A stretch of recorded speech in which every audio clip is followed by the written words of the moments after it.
اللهم صل على محمد وآل محمد. اعوذ باللہ من الشیطان اللعین الرجیم. بسم اللہ الرحمن الرحیم.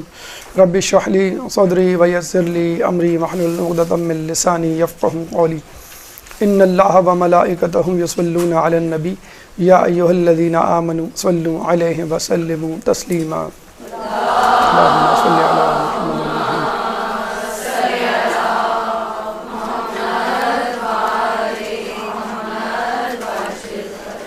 زیارت عراق کے حوالے سے ہماری گفتگو پچھلے ہفتے آپ کے سامنے رہی اور ارادہ تھا کہ آپ کو ایک تمہیدی نشست اور درس کے بعد عراق کے مختلف مقامات مقدسہ کا منظرنامہ دکھایا جائے اور گھر بیٹھے کلاس میں وہ مقامات جو وہاں موجود ہیں اور ہمارے ایمان میں اضافے کا سبب بنتے ہیں ان سے روشناس کروایا جائے. لیکن پہلا درس یعنی تمہیدی گفتگو تھوڑی سی طویل ہو گئی، چنانچہ اس درس کو بھی 2 حصوں میں تقسیم کرنا پڑا. پھر انشاءاللہ اس گفتگو کے بعد ہماری کوشش ہوگی کہ آپ کو مرحلہ وار ہر مقام پر لے جا کر مثلا نجف، کربلا، کاظمین، سامرہ اور دیگر مقامات پہ جو وہاں پر زیارات ہیں، مقدس مقامات ہیں، حرم مبارک ہیں اور دیگر غیر معصوم افراد، علماء، مجتہدین کی قبریں ہیں یا ان سے منسلک یا منسوب گھر، مدرسے یا دیگر چیزیں ہیں، ان کا جو ہے وہ مشاہدہ کروایا جائے تاکہ نہ صرف یہ کہ آپ کے اندر زیارت کی جستجو اور ایک شوق پیدا ہو، اور اس کے ساتھ ساتھ اگر یہ نہ بھی ہو تو کم از کم گھر بیٹھے ایک ایمان میں اضافے کا سبب، ایک وسیلہ آپ کے ہاتھ آ جائے. پچھلی گفتگو میں ہم نے فضائل زیارت اور آداب زیارت کے حوالے سے گفتگو کی تھی. انشاءاللہ بقیہ 3 مراحل یعنی جس میں احکام زیارت، ہدایات زیارت اور آخر میں بعد زیارت، یہ 3 مرحلے میں شامل ہیں. اور یہ تمام مراحل یعنی یہ جو 5 مراحل جس پر یہ تمہیدی گفتگو منحصر ہے، آپ کو اس لیے بتلائے جا رہے ہیں کہ ہر مقامات مقدسہ پہ جانے سے پہلے آپ جسمانی طور پہ، روحانی طور پہ، ذہنی طور پہ ہر طرح سے تیار ہو جائے، کیونکہ دنیاوی اعتبار سے، مادی اعتبار سے انسان کوشش کرتا ہے اور عموماً آپ کے آس پاس کے افراد آپ کو متوجہ کرتے ہیں، لیکن جو دیگر چیزیں ہیں، دیگر پہلو ہیں، ان پہ لوگ عموماً توجہ نہیں دیتے. تو کوشش ہماری یہی ہے کہ ان چیزوں پہ توجہ دی جائے جس سے آپ کی زیارت کا حق کما حق ادا ہو سکے اور وہ آپ کے ایمان میں اضافے کا سبب بن سکے. زیارت ایک سفر ہے. فقط سفر کے حوالے سے رسول فرماتے ہیں سافروا تسیحوا وترزقوا، کہ سفر کرو تاکہ صحت پاؤ اور رزق پاؤ. اس سے ملتی جلتی حدیث آپ نے ماہ مبارک رمضان میں سنی ہوگی، صوموا تصیحوا، روزہ رکھو صحت پاؤ. بظاہر یہاں پر ان 2 احادیث میں تضاد نظر آتا ہے، کیونکہ سفر میں روزے نہیں رکھ سکتے آپ، اور جب آپ روزہ رکھیں گے تو سفر نہیں کریں گے، دونوں متضاد چیز ہیں. تو اگر ایک چیز سے کوئی فائدہ مل رہا ہے تو وہ فائدہ دوسری چیز سے جو اس کی ضد ہے اس سے نہیں ملے گا. روزے سے صحت مل رہی ہے تو روزے کی ضد، وہ حالات جس میں روزہ ساقط ہو جاتا ہے وہ نہیں ملنی چاہیے کیونکہ آپ روزہ نہیں رکھ رہے. لیکن ایک عجیب بات ہے کہ روزے میں بھی صحت مل رہی ہے اور سفر میں بھی صحت مل رہی ہے اور صحت کے ساتھ آپ کو رزق بھی مل رہا ہے. رزق تو سمجھ میں آتا ہے کہ جب آپ گھر سے نکلتے ہیں تو نت نئی جگہوں پہ جاتے ہیں، نت نئے لوگوں سے آپ کی ملاقات ہوتی ہے، مختلف اشیاء جو آپ کے علاقے میں، شہر میں، ملک میں دستیاب نہیں ہے وہ وہاں موجود ہوتی ہے. تو ایک ٹریڈنگ، ایک تجارت کا پہلو نکل آتا ہے، ذریعہ نکل آتا ہے. اور اپنے ملک کو چھوڑے بغیر آپ تجارت نہیں کر سکتے، یا دوسرے ملک کی آگاہی کے بغیر یا سفر کے بغیر یہ مشکل ہے، ناممکن ہے. صحت کیسے پائیں، یہ ایک عجیب بات ہے. تو دیکھیے، سفر اور صوم دونوں متضاد چیزیں نہیں، متشابہ چیزیں ہیں. کیوں کہ روزے میں آپ کو قوت برداشت کا مظاہرہ کرنا پڑتا ہے، اور سفر میں بھی قوت برداشت کا مظاہرہ کرنا پڑتا ہے. روزے میں بہت ساری چیزیں جو آپ کے خلاف مزاج ہوتی ہیں وہ آپ کرتے ہیں. مثلا ناشتہ آپ 9 بجے کرتے ہیں، لیکن آپ 4 بجے کھانا کھا رہے ہوتے ہیں، یعنی ناشتہ کر رہے ہوتے ہیں. دوپہر کے کھانے کی عادت ہوتی ہے 2 بجے، لیکن آپ نہیں کر رہے ہوتے. رات کا کھانا آپ 9 بجے کھاتے ہیں، آپ 7 بجے افطار کر رہے ہوتے ہیں. اس کے بعد بہت ساری چیزیں ہیں ماہ رمضان میں یا روزے کے درمیان، وہ آپ کے مزاج کے خلاف جاری ہوتی ہے، لیکن پھر بھی آپ کر رہے ہوتے ہیں. بس خلاف مزاج جانا یہ ایک اصول ہے، ایک کلیہ ہے، ایک قدر مشترک ہے جو ہمیں روزے میں اور سفر میں نظر آتا ہے. سفر میں بہت ساری ایسی چیزیں جو آپ کے مزاج کے خلاف ہیں وہ آپ کو فیس کرنی پڑتی ہیں. اور شاید دنیا میں بادشاہ ہی کیوں نہ ہو، جب وہ سفر پہ نکلتا ہے تو اس کو وہ تمام تر سہولیات نہیں ملتی جو اس کے گھر میں ہوتی ہیں. اپنی پسند کا کھانا اس کو نہیں ملتا، اپنی پسند کی چائے جو ہے وہ خاص ایک دودھ، ایک برانڈ ہوتا ہے جو آپ استعمال کرتے ہیں گھر میں، وہ نہیں ملتا. کھانا نہیں ملتا. اس کے علاوہ لوگ احباب جو آپ کے ساتھ ہوتے ہیں، گھر والے آپ کے مزاج کے ہوتے ہیں، یا کم از کم آپ ان کے مزاج کے سمجھے ہوئے ہوتے ہیں، وہ آپ کو نہیں ملتے. کب آپ کو سفر کرنا پڑ جائے، کب آپ کو پڑاؤ کرنا پڑ جائے، کتنی دیر آپ کو لگے ایڈجسٹ ہونے میں، جب آپ ایڈجسٹ لگے تو پھر کوچ کا وقت آ جائے، تو یہ تمام خلاف مزاج باتیں ہو رہی ہوتی ہیں اور وہ آپ کو برداشت کرنا پڑتا ہے. تو سفر آپ کو قوت برداشت سکھاتا ہے. جس طرح روزہ آپ کو قوت برداشت سکھاتا ہے، سفر آپ کو قوت برداشت سکھاتا ہے. اور اگر یہ سفر زیارت کا سفر ہو جائے تو نور علی نور بہترین سفر کہلائے گا. یعنی صحت اور رزق تو آپ کو ملے گا، لیکن اس کے ساتھ ساتھ ایمان بھی ملے گا، جو صحت اور رزق سے کہیں بڑھ کر ایک دولت ہے. جب آپ سفر زیارت کے لیے اپنے آپ کو تیار کرتے ہیں تو آپ کو سفر کے حوالے سے جو جسمانی صحت حاصل ہونی ہوتی ہے وہ ہوتی ہے، لیکن روحانی صحت بھی حاصل ہوتی ہے. روحانی صحت کیا ہے؟ آپ اپنے گناہوں کو دھو کے واپس پلٹتے ہیں. گناہ کیا ہے؟ روحانی بیماریاں ہیں. جسمانی بیماریاں ہوتی ہیں، ان کا علاج ہوتا ہے، اس سے صحت یابی ہوتی ہے. اس طرح روحانی بیماریاں ہوتی ہیں گناہوں کی صورت میں، ان سے آپ کو صحت یابی ملتی ہے. اسی طرح رزق دنیاوی اعتبار سے مال و دولت رزق ہے، لیکن جب آپ نکلتے ہیں تو آپ کے اندر جو حلم، جو صبر اور جو تعاون، ایثار، قربانی کی صفات پیدا ہوتی ہیں، یہ وہ کرنسی ہے، یہ وہ ڈالرز ہیں، یہ وہ روپیز ہیں، یہ وہ خزانہ ہے جو آپ واپس لے کے لوٹتے ہیں. مال و دولت لے کے نہیں لوٹتے، لیکن نیکیوں کا خزانہ لے کے واپس لوٹتے ہیں اپنے ملک. اللہم صلی علی محمد.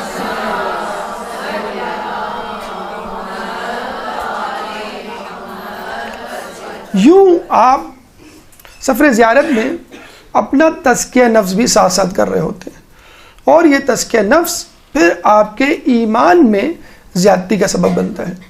تو سفر زیارت میں سفر کے تمام فوائد شامل ہیں، اور اس کے ساتھ ساتھ آپ کو ایمان کی دولت بھی ملتی ہے.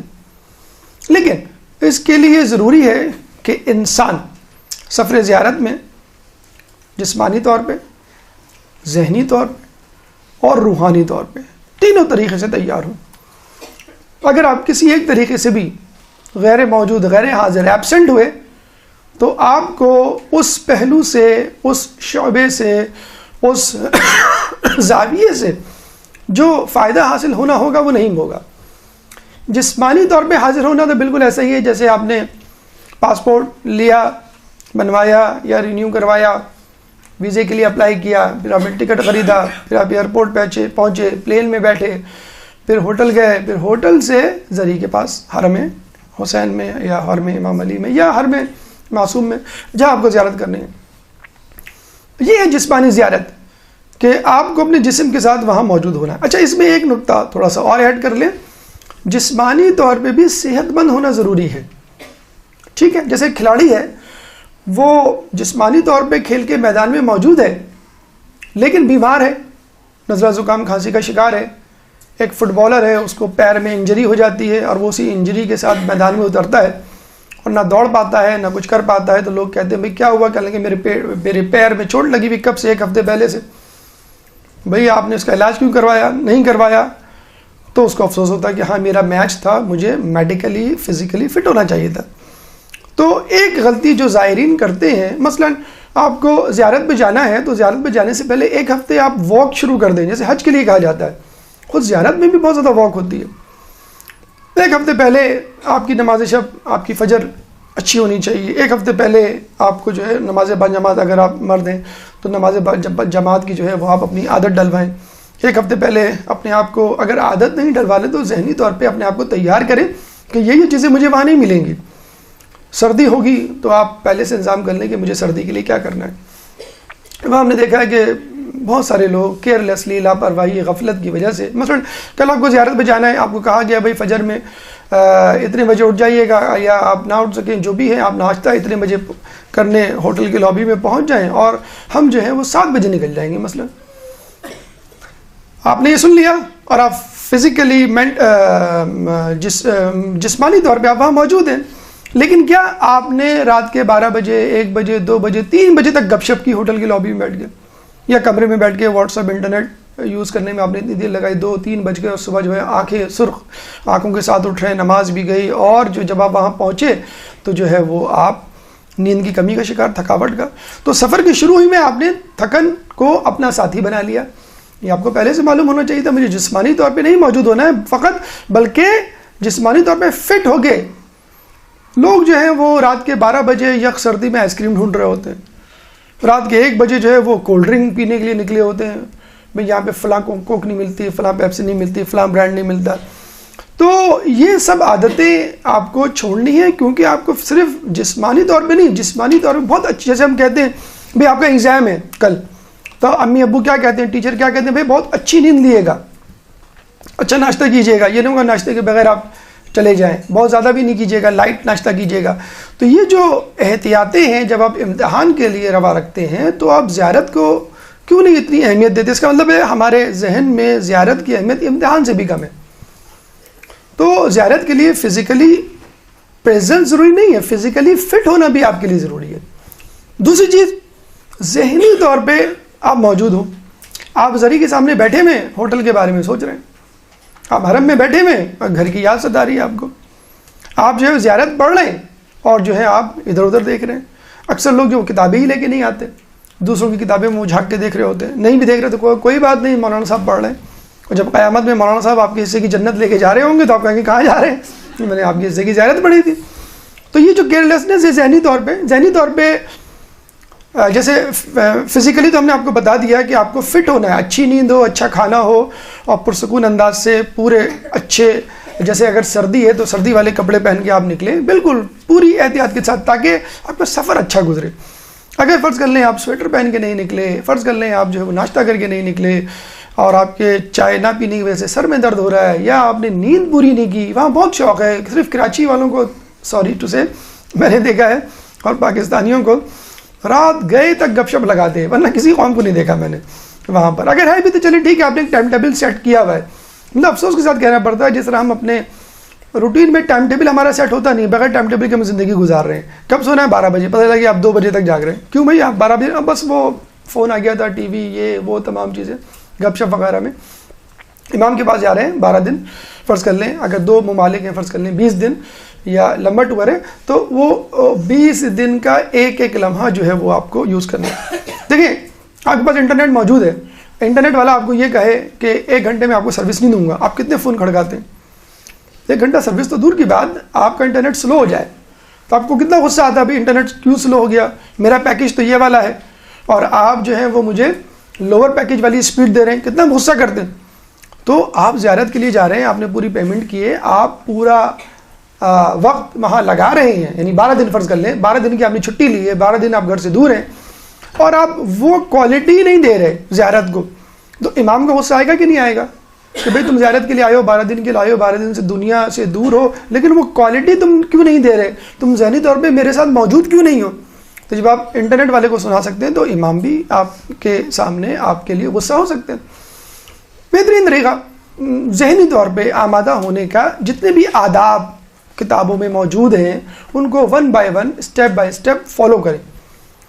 لوگ اکثر یہ کہتے ہیں کہ بھئی کیا بچوں والے آداب ہیں, اس طرح جاؤ, یہ کپڑے پہنو, خوشبو لگاؤ, یا جو ہے یہ اذن دخول پڑھو, یہ کرو وہ کرو. اور کچھ لوگ تو کیا کرتے ہیں, ایک مرتبہ آپ نے زیارت کے تمام اعمال کیے, اس کے بعد تو ان کو بس سوہان روح لگتا ہے, پہاڑ لگتا ہے, اب دوبارہ سے اعمال, کل تو کیے تھے, ارے کل آپ نے کھانا کھایا تھا, کل جو ہے وہ آپ نے دوستوں کے ساتھ گپ شپ بھی کی تھی, کل آپ نے انٹرنیٹ بھی یوز کیا تھا, کل بہت ساری چیزیں کی تھیں, آج دوبارہ کر رہے ہیں آپ. تو زیارت میں اگر وہ تمام چیزیں دوبارہ کر لیں تو کیا حرج ہے.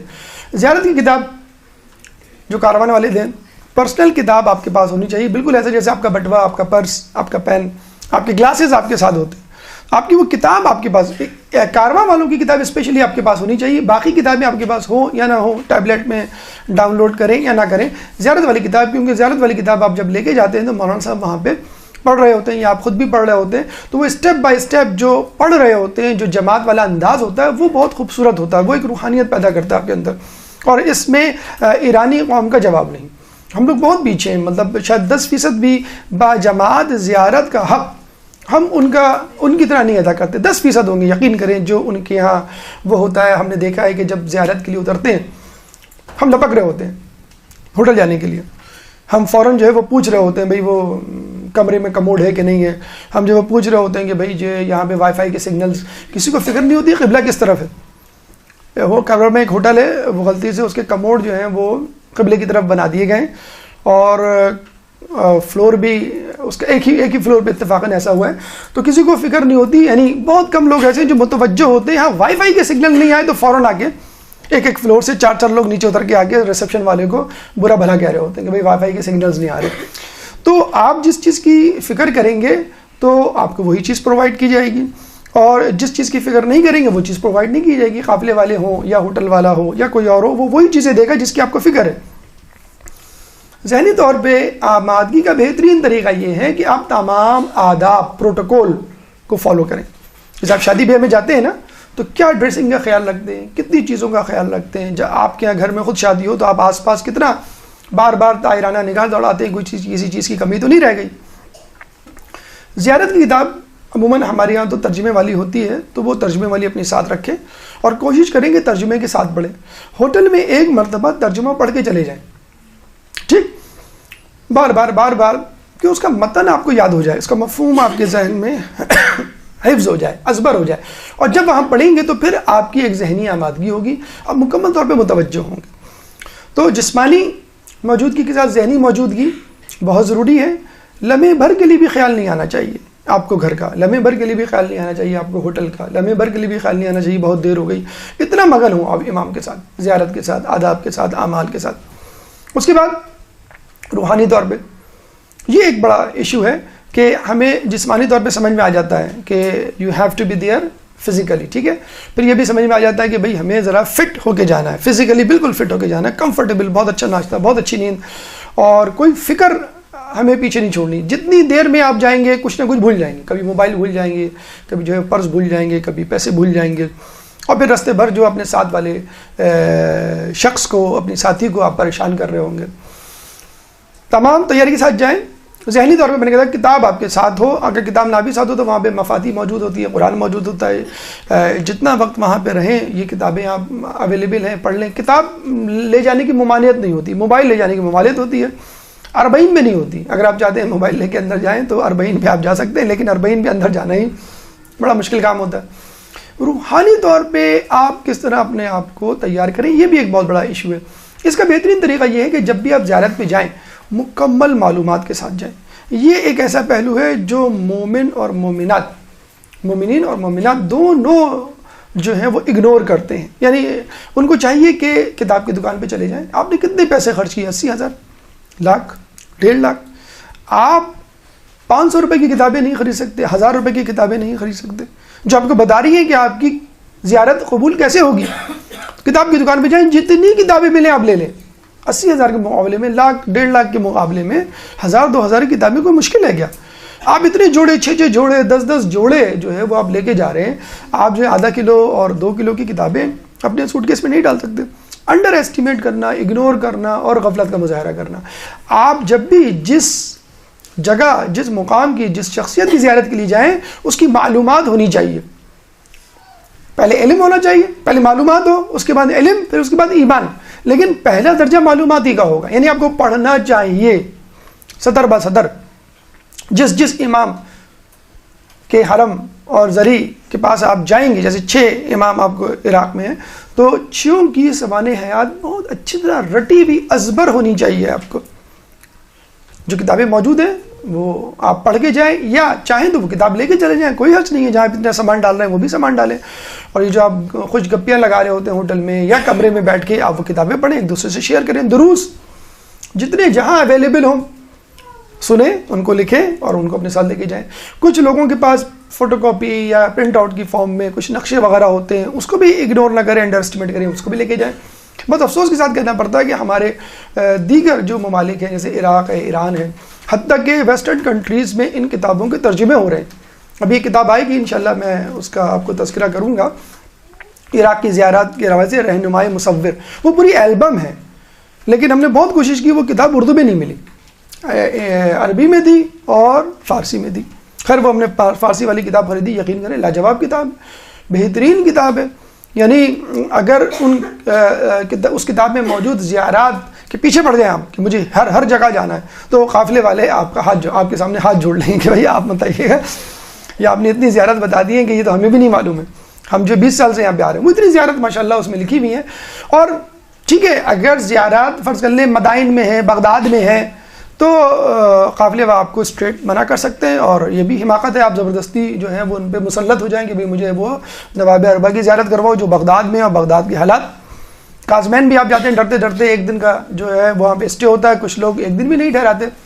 لیکن جو زیارات بالکل اطراف میں ہیں اور جن کے لیے ہم اندھے بنے ہوئے ہیں، بڑا افسوس کے ساتھ کہنا، کازمین میں سید رضی، سید مرتضیٰ علم الہدا، دونوں بھائیوں کے جو ہیں وہ مقبرے قبر مبارک بالکل پاس ہے، بلکہ جو اگر آپ مین گیٹ سے گزرے ہیں تو پہلے الٹے ہاتھ پہ سید رضی کا اور پھر سیدھے ہاتھ پہ سید مرتضیٰ کا، آپ کو رکنا بھی نہیں پڑے گا سید مرتضیٰ کے مقبرے پہ، ان کے قبر مبارک پہ، بس آپ سیدھی گردن کر لیں، آپ کو نظر آ جائے گا۔ جالی باہر لگا دی انہوں نے، لوگ ہاتھ پکڑ کے جو ہے وہ زیارت کر رہے ہوتے ہیں، جو ان پہ جو ہے وہ درود بھیج رہے ہوتے ہیں، یا پھر ان کو جو ہے وہ دعائیں دے رہے ہوتے ہیں۔ تو اتنے بڑے بڑے علم والے ہیں۔ شیخ مفید کی خبر کیا ڈھونڈنا مشکل ہے، آپ کازمین جاتے ہیں، آپ کے سامنے موجود ہے شیخ مفید جو ان دونوں کے استاد تھے، اور آپ جو ہے وہ مقدس ارطبیلی کی خبر ڈھونڈنا کوئی مشکل کام ہے؟ کوئی مشکل کام نہیں، مولا علی کے حرم میں جائیں، سیدھے ہاتھ پہ موجود ہے وہ۔ ان کی بات نہیں کر رہا میں، جو بالکل حرم سے باہر ہیں، دور ہیں، اور پھر ان کو ڈھونڈیں اور پھر ان کی قبروں کے پاس جائیں، لیکن کم از کم جو بالکل رستے میں ہے آپ کے آس پاس، سیدھے ہاتھ پہ الٹے ہاتھ پہ، کم از کم ان کو تو ذہن میں رکھ لیں۔ تو اگر وہ نام لکھ کے جائیں، نوٹ کرتے ہوئے جائیں کہ بھئی یہ چیزیں مجھے، یہ افراد ہیں جن کی قبریں مجھے، آپ نجف کے دروازے سے نکلیں گے، مولا کے حرم سے جیسے ہی نکلیں گے، سامنے سوق الحویش ہے، سوق الحویش میں امام خمینی کا گھر جہاں وہ رہا کرتے تھے، سوق الحویش میں عبدالحسین امینی کی قبر مبارک جہاں پہ وہ دفن ہے وہ موجود ہے، سید مرتضیٰ علم الہدا کی لائبریری وہ موجود ہے۔ تو بالکل ایٹ اے گلانس یا ایٹ سٹونز تھرو بالکل 2 قدم پر ہے، لیکن لوگ جو ہے وہ غفلت کی وجہ سے نہیں جاتے۔ تو پہلے سے کتاب لے کے خرید لیں، رکھ لیں۔ یہ جو کتاب میں بتا رہا ہوں ابھی انشاءاللہ اس کا آگے تذکرہ آ گیا، سید محمد علوی کی ہے، لیکن فارسی میں ہے۔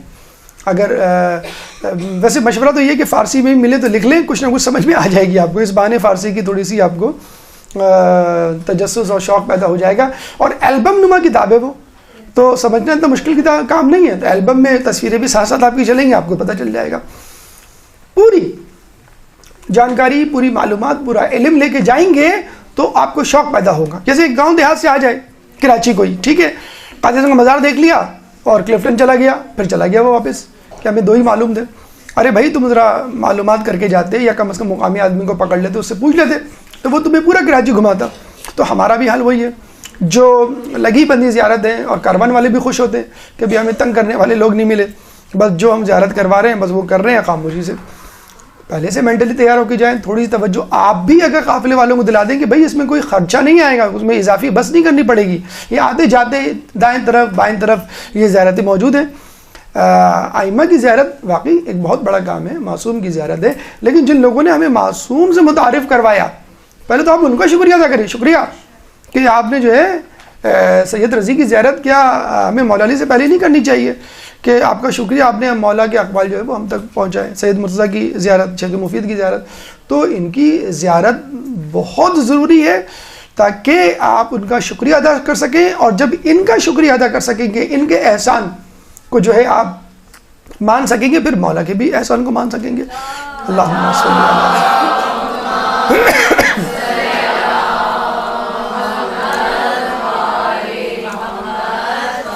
اچھا کچھ لوگ کہتے ہیں کہ بھئی ہم نے 10 مرتبہ تو گئے محرم حرم, تو بس ٹھیک ہے اب کیا بار بار جائیں, چلو شاپنگ کرنے چلتے ہیں, چلو یہاں چلتے ہیں, چلو وہاں چلتے ہیں. اچھا یہ میں بتا دوں کہ اس وقت جو ہے وہ شاید 2-4 سال میں ہم انشاءاللہ دیکھ سکیں گے, اور ہمارے بچے تو بہت انجوائے کریں گے. بڑی انٹرسٹنگ چیزیں بھی وجود میں آ رہی ہیں. کربلا میں ایک عجائب گھر بنا ہے, مومی عجائب گھر, جس طرح لندن میں ہوتا ہے. تو مومی عجائب گھر میں رسول اللہ کے زمانے کے کردار دکھائے گئے. مثلا ثقیفہ دکھایا گیا ہے. ثقیفہ میں جس نے سازش کی تھی ان کے چہرے ان کے مجسمے ہیں, اور باقاعدہ جو ہے وہ آپ جا کے دیکھیں, اور وہ تاریخ میں جتنے بھی لوگ گزرے ہیں, جو کچھ ہوا اس کو باقاعدہ فزیکلی موم کے مجسموں سے ڈیمونسٹریٹ کیا. وہ آخری دن تھا, اتفاق سے ہم نہیں جا سکے. ایک صاحب گئے تھے, 5 بجے کے بعد پہنچے تو انہوں نے بند کر دیا تھا, لیکن جو صاحب آسٹریلیا سے آئے تھے انہوں نے مجھے بتایا کہ میں گیا ہوں اور آج میں دوبارہ جاؤں گا, فوٹوگرافس لے کر آؤں گا. تو وہ موم سے مجسمے بنا کر, اب یہ آپ تلاش کریں, اور بہت زیادہ دور نہیں ہے, مطلب واکنگ ڈسٹینس پہ حرم سے, تو آپ یہ مومی عجائب گھر جو ہے وہ تلاش کریں اور وہاں جا کے ڈھونڈیں اور وہاں جا کے انجوائے کریں. یہ بھی ایک انٹرٹیننگ, اگر آپ کو انٹرٹین کرنا ہے تو انشاءاللہ کربلا والے آپ کو پہچان گئے کہ آپ تھوڑی بہت انٹرٹینمنٹ بھی چاہتے ہیں. چلیں ٹھیک ہے, اس صورت میں صحیح آپ انٹرٹینمنٹ جو ہے وہاں سے کر کے آ جائیں. روحانیت کیسے پیدا کریں, اور لوگوں کے لیے ایک بڑا دلچسپ سوال ہوتا ہے, بڑا ہی اہم سوال ہوتا ہے. ہم جسمانی طور پہ حاضر ہو سکتے ہیں, ہم ذہنی طور پہ حاضر ہو سکتے ہیں, ٹھیک ہے, ہم مسلسل پڑھ رہے ہیں ماشاءاللہ. بہت سے لوگوں کو دیکھا ہے ہم نے, خواتین خصوصاً جو ہے مسلسل پڑھ رہی ہوتی ہیں, اور کوئی ذکر کوئی دعا وہ نہیں چھوڑ رہی ہوتی. لیکن ایک سوال ہر شخص پوچھتا ہے, آپ کے ذہن میں بھی آتا ہوگا, کہ ہم اپنے اندر روحانیت کیسے پیدا کریں.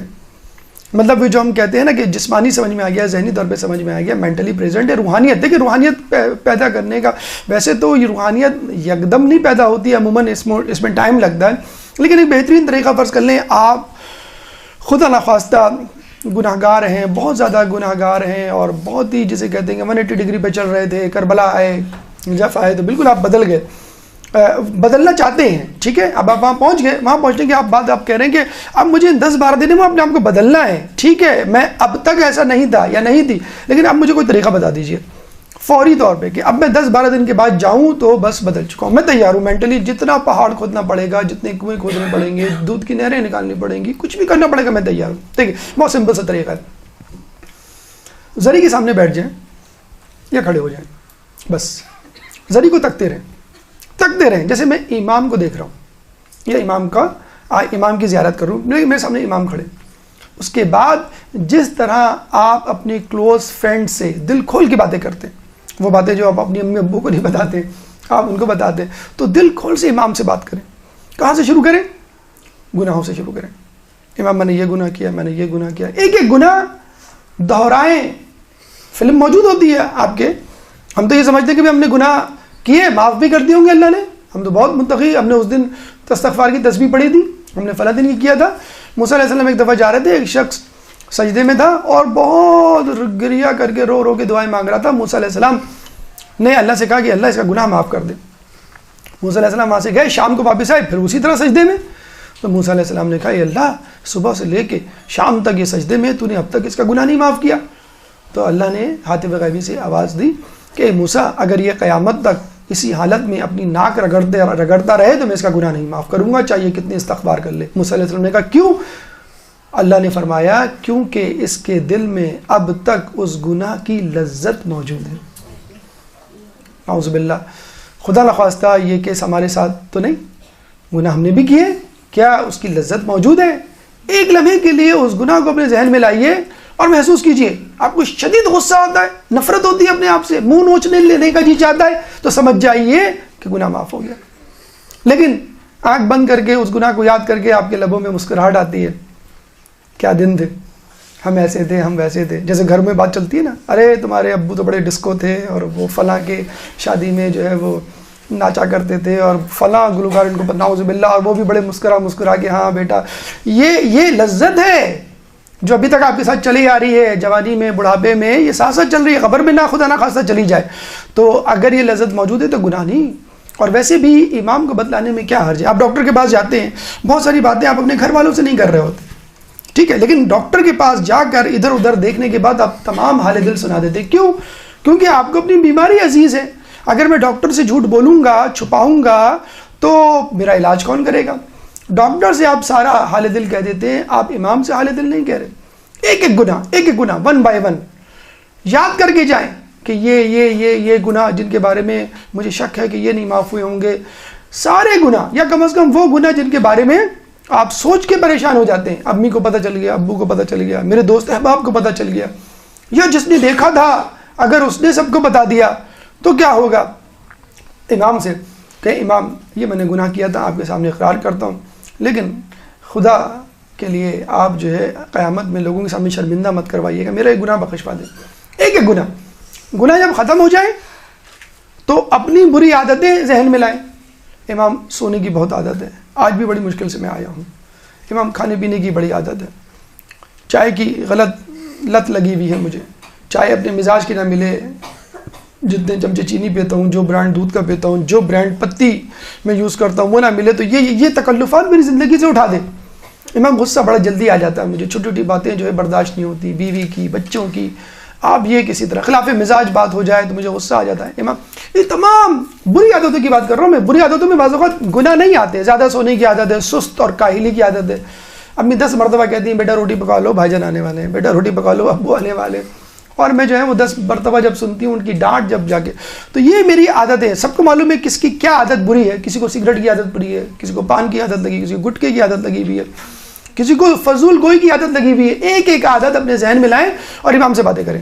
کرتے ہیں نا اپنے جگری یار سے, باسم فرینڈ سے, بچپن کے دوستوں سے دل کھول کے بات کرتے, اور یہ باتیں آپ امام کے سامنے کریں. امام سے کہیں کہ مجھے یہ دیکھیں, یہی اثاثہ ہے, یہی ٹریجر ہے, یہی خزانہ ہے جس کو آپ لینے کے لیے آئے ہیں. وہاں پہ ہوٹل میں اسٹے, کھانے پینے یا آب و ہوا کی چینج کے لیے نہیں آئے. آپ اپنے گناہوں کو وہاں پھینکنے آئے اور امام سے نور ایمانی لے کے جانے کے لیے آئے. تو اگر آپ یہ کام نہ کریں جو فری میں ہو رہا ہے, اس کے لیے قافلے والوں نے آپ سے کوئی اضافی ٹکٹ نہیں لیا ہے. جو ٹکٹ ہے وہ آپ کی جسمانی پریزنس کا ہے, فزیکلی فٹ ہونا ہے, فزیکلی فٹ بھی نہیں, فزیکلی موجود ہونا ہے, اس کا ٹکٹ ہے. لیکن اس کے ساتھ ساتھ آپ کے گناہوں کی بخشش ہو جائے. اصولاً تو کروڑوں اربوں روپے لینے چاہیے قافلے والوں کے. بھئی آپ گئے تھے ماشاءاللہ, نہ صرف آپ نے زیارت کی, آپ تو بالکل گناہوں سے دھل کر آ گئے. اللہ نے آپ, ہم جاتے ہیں نا بائی پاس کرواتے ہیں, ہم اینجیو پلاسٹی کرواتے ہیں, کتنی رقم خرچ ہو جاتی ہے. ڈاکٹر کہتا ہے نہیں بھائی ایک اسٹینڈ نہیں 2 اسٹینڈ ڈلیں گے, 2 نہیں 4 اسٹینڈ ڈلیں گے, اور ہر اسٹینڈ پہ اینجیو پلاسٹی میں قیمت بڑھتی چلی جاتی ہے. آپ کہتے ہیں نا, آپ کبھی کہتے ہیں کہ نہیں بھائی جتنا ڈیسائیڈ ہوا تھا اتنا ہی ہوگا, لیکن وہ کہتے ہیں نہیں بھائی ہم تو یہ کنسیڈر کر رہے تھے 1 اسٹینڈ ڈلے گا, لیکن 4 اسٹینڈ ڈل رہے ہیں, بائی پاس ہو رہا ہے, تو مجبوری ہے 5 لاکھ آپ کو دینے پڑیں گے. آپ تیار ہو جاتے ہیں. لیکن یہاں تو کوئی اضافی اخراجات نہیں ہے. یہاں پھر یہ کہ روحانی طور پہ بس موجود ہو رہا ہے. اور اگر یہ بھی نہ ہو سکے تو فقط امام کے سامنے کھڑے ہو کر اپنے گناہوں کو یاد کریں بس. لیکن امام سے گفتگو کرنا اچھا بڑی مشکل ہوتی ہے. پہلے شروع میں ہمیں جب کسی نے مشورہ دیا تھا بڑا عجیب آکورڈ لگ رہا تھا کہ ہم کھڑے ہوئے باتیں کر رہے ہیں, کوئی آئے گا کیا کہے گا کہ آپ منہ میں بڑبڑا رہے ہو. لیکن آپ ہوتا ہے آپ کے ساتھ بھی ہوگا کہ آپ تھک جاتے ہیں اعمال سے, نمازوں سے, قرآن سے, اذکار سے, بیٹھ جائیں اور بس ذری کو دیکھتے رہیں جیسے میں امام کے سامنے ہوں. امام پہ ہونے والے مظالم کو یاد کر لیں کم از کم, ان کو پرسہ دے دیں, ان کے ساتھ جو کچھ ہوا اس کے بارے میں کہیں کہ ہم آپ کے غم میں شریک ہیں, اگر ہم کربلا میں ہوتے تو ہم بھی آپ کا ساتھ دیتے.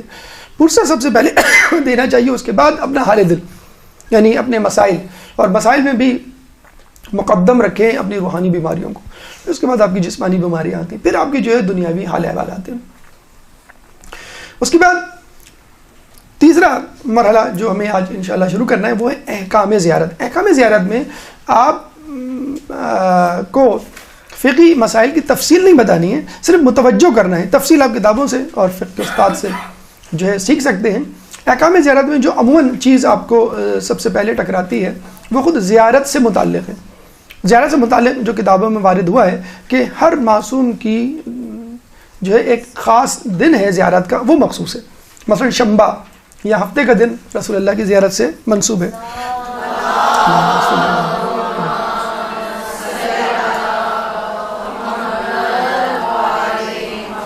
اتوار کا دن بی بی سیدہ اور امیر المومنین علیہ السلام سے منقول ہے.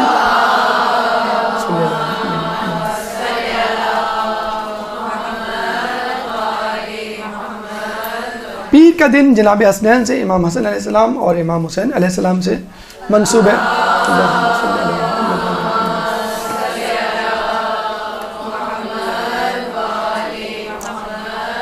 منگل کے دن اس کے بعد جو تین امام ہیں امام زین العابدین علیہ السلام، امام باقر علیہ السلام اور امام جعفر علیہ السلام.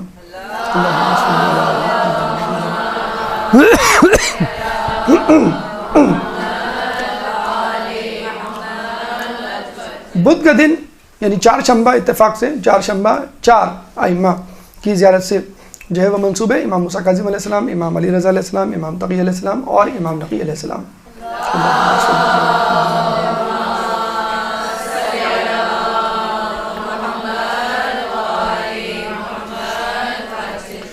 جمعرات کا دن 11ویں امام امام حسن عسکری علیہ السلام سے منسوب ہے.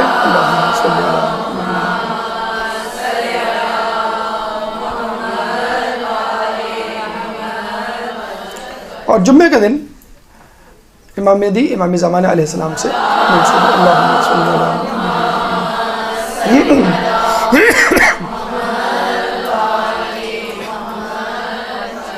مشکل ہے تھوڑا سا اس کو ایگزیکٹلی اس طرح فالو کرنا، لیکن اگر یہ کہ آپ کو اس طرح کے دن مل جائیں ان معصومین کی زیارتوں کے مقامات پر، تو اس دن جانا نہ بھولیے کم از کم ان ایام میں. دیکھیں احادیث میں وارد ہوا ہے کہ جب لوگ نت نئے گناہ کریں گے تو اللہ ان پر نت نئے عذاب مسلط کرے گا، نت نئی بیماریاں دے گا. زکا وائرس ہے، ڈینگی فیور ہے، ایڈز ہے، یہ سب بیماریاں ایک زمانے میں نہیں ہوا کرتی تھی، اب ہو رہی ہیں. کیوں؟ لوگ نت نئے گناہ کر رہے ہیں. تو آپ مومن ہونے کا ثبوت دیجئے، نت نئی نیکیاں کیجئے، نئے نئے انداز سے. ایک مرتبہ زیارت کر لی، ایک مرتبہ زیارت نیابتی کر لیں، کسی اور کی طرف سے زیارت کر لیں. ایک صحابی جناب داؤد سرمی ہمارے 11ویں امام کے پاس آئے اور کہنے لگے کہ میں نے آپ کے جد کی زیارت کی ہے اور اس کا ثواب میں نے آپ کو بخش دیا ہے. امام نے مسکرا کے کہا لَكَ مِنَ اللَّهِ أَجْرٌ وَثَوَابٌ عَظِيمٌ وَمِنَّ الْمَحْمِدَةُ، تمہارے لیے اس کا اجر اور ثواب عظیم ہے اور ہمارے لیے ہماری طرف سے یہ حمد و ثنا ہے. یعنی تم نے جو زیارت پڑھی گویا ہم نے بھی زیارت پڑھی، لیکن تم یہ نہ سمجھنا کہ اب یہ زیارت اور اس کا ثواب ہمارے لیے مخصوص ہو گیا، نہیں، تمہیں اس کا ثواب پورا پورا ملے گا. تو اگر آپ یہ کریں کہ کسی کی زیارت پڑھیں اور اس کا ثواب کسی اور کو دیں، کیا ہی اچھا ہے. اور کسی امام کو دے دیں، تو امام تو ہمیشہ بدلے میں وہی چیز نہیں لوٹاتا، اس سے بڑھ کر لوٹاتا ہے، وہ تو احسان کرنے والوں میں. تو ایسے کام ضرور کریں، چاہے قرآن کی آیات، قرآن کی کچھ بھی نہیں یاد ہے، کتاب نہیں ہے، اپارچونٹی نہیں ہے، کیا کریں، جتنی سورہ یاد ہے آپ پڑھتے چلے جائیں اور اس کا ثواب جو ہے وہ صاحب ذریعہ کو دے دیں. اس کا ثواب جو ہے وہ کسی ایسے شخص کو دے دیں کہ جو آپ کا دوست قریب ہے. ایک بات اور ذہن میں رکھ لیں کہ بعض اوقات آپ نے دیکھا ہوگا زندگی میں کچھ لوگ ایسے ہوتے ہیں آپ کے رشتہ داروں میں، آپ کے آس پاس، جن سے آپ کی بنتی نہیں ہے. پوری کوشش کر لیں آپ کی نہیں، کبھی کسی کی امی سے نہیں بنتی، کسی کی ساس سے نہیں بنتی، کسی کے اپنے بھائی سے نہیں بنتی، کسی کے اپنے پڑوس سے نہیں بنتی. بعض اوقات تو وہ شخص ہوتا ہی اس قابل ہے کہ نہ بنائی جائے، نہ بنا کے رکھی جائے، میں آپ حق پر ہوتے ہیں.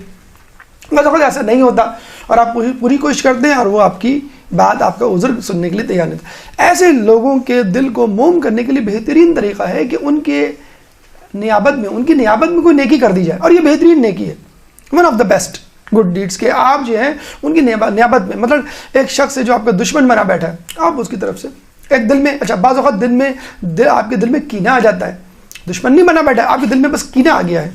جیسے ایک گھر میں جو ایک بہو آئی، بھی دوسری بہو آئی، تو پہلی والی بہو جو ہے وہ چوکنا ہو جاتی ہے، اس کے دل میں کینہ آ جاتا ہے، کوئی نئی بہو آئی ہے اس کی زیادہ جو ہے وہ تعریف ہو رہی ہے، وہ زیادہ جو ہے لوگوں کی دل جیت رہی ہے، جو ہے کمپٹیشن والی فضا ہوتی ہے، تو اس میں اگر کسی کے لیے کینہ آیا ہے تو آپ اس کی طرف سے نیابت میں زیارت پڑھ دیں. آپ انشاءاللہ دیکھیے گا جب زیارت سے آپ واپس آئیں گے، اور یہ کہنا نہیں بھولیے گا کیا کہ ہم نے آپ کی طرف سے بھی زیارت پڑھی، اس کا دل یقین کریں خوشی سے باغ باغ ہو جائے گا، ساری کینہ پروری دشمنی بھول جائے گی. اور یہ ہم آپ کو بتا دیں کہ ہم نے آپ لوگوں کی طرف سے بھی زیارت پڑھی. اللہم صلی اللہ علیہ وسلم.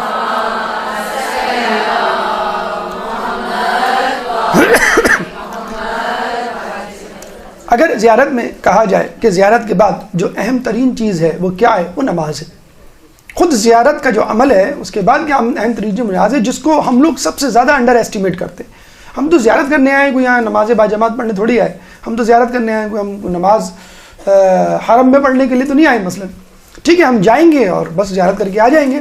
اپنی زیارتوں کے اوقات کو نماز سے سنکروڈائز کریں. فجر میں جائیں، ظہرین میں جائیں، مغربین میں جائیں. اللہ نے ویسے آپ کو 3 اوقات کی ایک اپارچونیٹی دی ہوئی ہے، کیا ایسا مشکل مرحلہ ہے؟ آپ کو مجھے بتائیے، نماز باجماعت، نماز شب اور دیگر نوافل کا موقع اپنے گھر میں، اپنے مقام میں، جہاں جس شہر میں آپ رہتے ہیں، موقع ملے گا؟ کبھی نہیں ملے گا. آپ گھر میں کتنی کوشش کر لیں، کبھی نہ کبھی نماز فجر یا نماز شب میں ڈنڈی آپ مار جاتے ہیں. 11 رکعت نماز شب پڑھنا، یا نماز فجر اول وقت میں پڑھنا، یا نماز فجر باجماعت پڑھنا. مردوں کے لیے، عورتوں کے لیے کیا، مردوں کے لیے کتنا مشکل ہے. بہت سے علاقے ایسے ہیں جہاں پہ امام بارگاہیں نہیں ہیں، مساجد نہیں ہیں، اور وہ کس طرح پڑھیں؟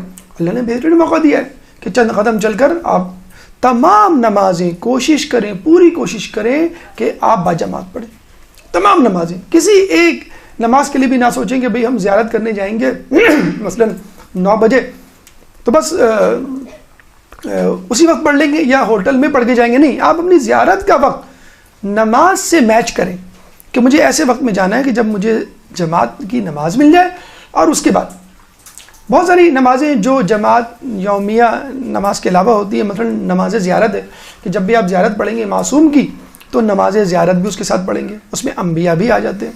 لیکن اگر آپ غیر معصوم کی زیارت کریں گے تو پھر آپ کو نماز زیارت بھی نماز ہدیہ پڑھنی ہے. اور یہ شرف فقط ایک ہستی کو حاصل ہے کہ جس کی نماز زیارت پڑھی جاتی ہے، حالانکہ وہ 14 معصومین کی فہرست میں شامل نہیں ہے. وہ ہے حضرت عباس علمدار علیہ السلام.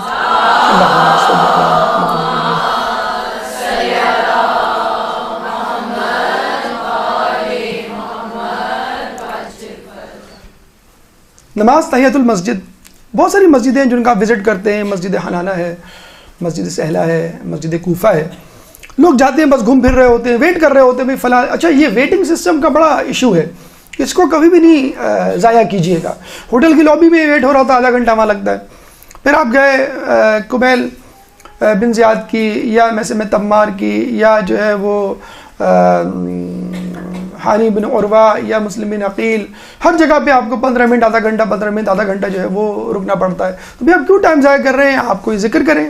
اگر باہر ہیں، فرض کر لیں سڑک پہ ہیں، رستے میں ہیں، اور اگر مسجد میں ہیں تو تحیۃ المسجد سب سے پہلے پڑھیں. آپ 2 رکعت تحیۃ المسجد پڑھتی ہوں اور پھر جو ہے وہ 2 رکعت نماز فجر کی طرح آپ اس کو پڑھیں. تو یہ نہ بھولیں، مطلب دیکھیں جتنا وقت آپ ذکر اذکار نماز میں لگا سکتے ہیں اس کو صرف کیجیے. نماز قصر، زائرین میں کچھ جوشیلے قسم کے لوگ بھی ہوتے ہیں جو اپنی جوش میں جو ہے وہ زیارت کو خراب کر دیتے ہیں. مثلا ہم لوگوں کو کہا جائے کہ آپ جو ہے نماز قصر پڑھیں. بھائی نماز قصر کیا ہوتی ہے؟ آدھی. ارے ہم تو دفتر کی چھٹی لے کر آئیں، ہمیں تو جو ہے وہ بچوں کی کوئی فکر ہی نہیں ہے، بچوں ہم گھر میں چھوڑ کے آئے، ہم تو پوری پڑھیں گے، بلکہ زیادہ پڑھیں گے، آپ بتائیں ہمیں. تو بھائی یہ جو اللہ تعالیٰ نے اور رسول نے اور ائمہ نے اور مجتہدین نے جو عرق ریزی سے آپ کے لیے مسائل استنباط کر دیے ہیں اور اللہ اس کے رسول نے بتا دی، اسی پہ چلنا ہے آپ کو. اس چکر میں نہ رہیں کہ بھائی اس وقت جوش ایمانی میرا عروج پر ہے. عروج پہ کیا مطلب؟ آپ 2 رکعت فجر کی 4 رکعت کر کے پڑھ دیں گے. آپ کو تو اصول کو فالو کرنا ہے نا. اچھا، کچھ لوگ اتنے بھولے ہوتے ہیں، واپس آتے ہیں کہتے ہیں کہ ہمیں تمام نمازیں سمجھ میں آ گئی، آدھی فجر کی بھی سمجھ میں آ گئی، آدھی 1 رکعت. یہ مغرب کی جو نماز ہے وہ ہم دوسری رکعت میں رکوع سے پہلے ختم کر دیں یا رکوع کے بعد؟ یعنی 1.5 رکعت کب ہوتی ہے؟ وہ آگے پوچھ رہے ہوتے ہیں. بھائی آپ کو مسئلہ یہی ہوتا ہے نا کہ مسئلہ بھی پورا نہیں پوچھتے اور چلے جاتے ہیں. تو فجر کی ویسی پڑھنی، مغرب کی ویسی پڑھنی، جو 4 رکعتی نمازیں ان کو 2 کرنا ہے. اور کچھ لوگ جو ہیں وہ الزام میں ہوتے ہیں کہ فلسفے میں ہوتے ہیں، مجتہد بننے کی کوشش کرتے ہیں. وہ ہمارا ایک دوست ہے کہنے لگے کہ اتنی کمفرٹیبل لائف ہے ماشاءاللہ، دیکھیں آپ بحرین کا لانچ میں ہم بیٹھے ہوئے ہیں، 40 منٹ ہیں اور بہت وقت ہے کہ اللہ تعالیٰ نے کیوں رکھی ہے قصر کی نماز؟ پوری رکھنی چاہیے تھی. اب وہ اس بحث میں الجھے ہوئے تھے. Karachi passengers please gate number 49 the flight is ready. وہ اناؤنسمنٹ شروع ہو گیا. وہ ایک دم سے اٹھے، کہنا ہمیں تو بتایا گیا تھا 40 منٹ. کہنا 40 منٹ تو بتایا گیا تھا لیکن آدھے گھنٹے پہلے انٹری ہوتی ہے کیونکہ سیٹنگ وغیرہ ان کو سب لوگوں کو اپنی جگہ پہ بٹھانا ہوتا ہے. اور وہ ٹینشن ماری، نماز تو نہیں پڑھی ہم نے. کہنا اب آپ کو تو جانا پڑے گا.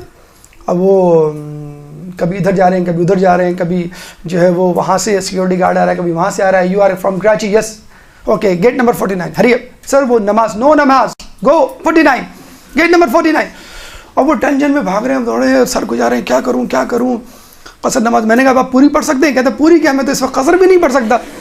وہ بھاگے جا رہے ہیں، کہہ رہے ہیں کیا کروں. اور وہ ان کو نماز پڑھنے کے میں ایروپلین میں جاؤں گا وہاں بڑی ٹینشن ہے، قبلے کا مسئلہ، قیام کا مسئلہ. تو اتفاق سے اسی وقت جو ہے وہ سیکورٹی گارڈ نے جو ہے وہ پیچھے دیکھا، کسی نے اس کو آواز دی عربی میں، کہا کہ بھائی کراچی کے 2 پیسنجر فلاں جگہ کھڑے ہوئے. اس کو جلدی سے لے کر آؤ. اور وہ کھڑا ہو گیا اس کے انتظار میں. ان کو 4 منٹ مل گئے. 4 منٹ میں 2 ظہر کی رکعت اور 2 رکعت نماز عصر پڑھی اور خوشی واپس آئے کہ واقعی اللہ تعالیٰ نے قصر کی نماز جو رکھی ہے وہ صحیح رکھی ہے. تو don't try to be smart. رسول اللہ جب جا رہے تھے فتح مکہ کے لیے تو مدینے سے دور جا کر انہوں نے اپنا روزہ کھول لیا تھا. ماہ رمضان میں ہوا فتح مکہ.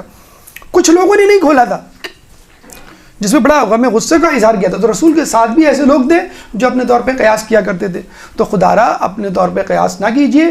جو احکامات بتلا دیے گئے یہ آپ کی سہولت کے لیے، آپ کی ضرورت کے لیے ہیں اور یہ آپ کے کام آتے ہیں. اگر فرض کر لیں آپ کے پاس ٹائم ہے تو آپ نوافل پڑھ لیں. آپ نہ جائیں ڈیوٹی فری شاپ، آپ نہ جائیں ادھر ادھر کہ میں جو ہوں وہ اس مقام کو دیکھ لوں کہ یہاں پر کیا کیا چیزیں موجود ہیں. ہاں کچھ جگہیں ہیں، کچھ چیزیں ہیں کہ جہاں پر آپ کو اختیار ہے، واجب نہیں ہے، آپ کو اختیار ہے کہ آپ جو ہے وہ نماز پوری پڑھ سکتے ہیں. جیسے بیت اللہ ہے، مسجد نبوی ہے، مسجد کوفہ ہے اور حائر حسینی کا جو حصہ ہے، اور آغا سستانی کے مطابق مسجد سیلا جو کہ کوفے میں شامل ہو جاتی ہے. دیکھیں اس کی علت جو علماء فرماتے ہیں وہ یہ کہ اللہ تعالیٰ سورہ آل عمران آیت نمبر 96 میں فرماتا ہے ان اول بیت وضع للناس للذی ببکۃ مبارک، کہ لوگوں کے لیے جو اول گھر بنایا گیا وہ بیت اللہ ہے، مکہ ہے، وہ بیت اللہ ہے. تو اس حوالے سے جب لوگوں کے لیے گھر بنایا گیا تو ہم سب کے لیے وہ گھر ہے. جب وہ اللہ کا تو گھر ہے لیکن ہمارے لیے، تو جب وہ ہمارے لیے گھر ہے تو وہاں پہ ہم اپنے گھر کی طرح پوری نماز پڑھیں گے. اور ویسے بھی یہ گھر کس نے بنایا؟ انسانوں میں جس کو حاصل ہے کہ وہ یہ کہہ سکے کہ اللہ کا تو گھر ہے لیکن یہ میرا گھر ہے، اللہ نے مجھے دیا بنا کر اور پھر مجھے کہا ہے کہ اب تم جو ہے اس کی رکھوالی کرو. وہ ابراہیم علیہ السلام ہے. اور ابراہیم علیہ السلام کے بارے میں اللہ تعالیٰ سورہ حج آیت نمبر 78 میں فرماتا ہے ملت ابیکم ابراہیم، اور تم ابراہیم کی امت ہو اور تم ابراہیم کی ملت کی پیروی کرو. کون ابراہیم؟ جو تمہارے باپ ہیں. تو باپ کا گھر آپ کا باپ ہوتا ہے، آپ کا گھر ہوتا ہے، باپ کا گھر آپ کا گھر ہوتا ہے. اسی طرح مسجد نبوی اور مسجد کوفہ کے بارے میں جو یہ حدیث ہمارے پاس موجود ہے، کیا حدیث موجود ہے؟ انا و علی ابو ہذہ ملت، کہ میں اور علی اس امت کے 2 باپ ہیں. تو باپ کا گھر آپ کا گھر، آپ اپنی جو ہے نمازیں پوری پڑھیں. اور حائر حسینی کے لیے علماء فرماتے ہیں کہ رسول نے کسی امام کے لیے، کسی معصوم کے لیے جملہ نہیں کہا جو حسین کے لیے کہا، حسین منی و انا من الحسین. تو یہ جو نسبت ہے حسین کی رسول کی وہ ہمیں مجبور کرتی ہے کہ یہ قبہ حسینی کے نیچے، حائر حسینی کے نیچے جو جگہ ہے وہ ہمارا ہی گھر ہے. کربلا سے پہلے حسین منی، حسین مجھ سے ہے، حسین کی شناخت رسول. اور کربلا کے بعد وَأَنَا مِنَ الْحُسَيْن، رسول کی شناخت حسین. اگر حسین کو پہچاننا ہے تو رسول سے پہچانو کربلا سے پہلے، اور اگر رسول کو پہچاننا ہے تو حسین سے پہچانو کربلا کے بعد. تو یہ 4 مقامات ہیں جہاں پہ آپ کا اختیار ہے. آپ چاہیں تو پوری پڑھیں، آپ چاہیں تو قصر کر کے پڑھیں. نماز باجماعت کے بارے میں کہا جاتا ہے کہ نماز باجماعت نماز فرادہ سے بہتر ہے، چاہے اول وقت میں نہ ہو. نماز باجماعت نماز فرادہ سے بہتر ہے، چاہے مختصر ہی کیوں نہ ہو. فرادہ طویل ہے، جماعت مختصر ہے، نماز باجماعت افضل ہے. فرادہ اول پڑھنے کا وقت ہے لیکن کسی نے کہا جماعت ہونے والی ہے، ذرا ٹھہر جاؤ، اول وقت نکل جائے گا، تو آپ جماعت سے نماز پڑھیں، یہ زیادہ افضل ہے.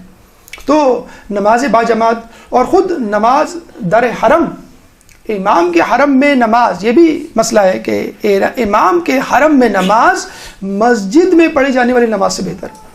حرم کے سامنے اگر کوئی مسجد بھی ہے، مسجد توسی جیسے ہے مولا علی کے حرم کے سامنے اگر مسجد ہے، تو بھی کوشش کریں ہم حرم کے اندر نماز پڑھیں. حرم کے اندر نماز مسجد میں نماز سے افضل ہے. اور امام حسین کے حرم کے بارے میں کہا جاتا ہے کہ واجب نماز پڑھنا حج کے برابر فضیلت رکھتا ہے، اور مستحب نماز پڑھنا عمرے کے برابر ثواب رکھتا ہے. تو کتنا بڑا ثواب. اللہم صلی علی محمد و آل محمد.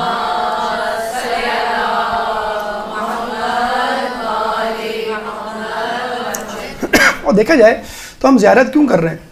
اپنے ایمان کو بچانے کے لیے، اپنے آپ کو نیک بنانے کے لیے. اور بہترین عمل الصلاۃ معراج المومن، نماز مومن کی معراج ہے. ائمہ نے اسی نماز کے لیے تو قربانیاں دی ہیں. جنگ صفین میں مولا علی آسمان کی طرف سر اٹھا کے دیکھتے ہیں اور لوگ پوچھتے ہیں کیا دیکھ رہے ہیں؟ کہنے میں دیکھ رہا ہوں کہ ظہر کا وقت ہوا کہ نہیں.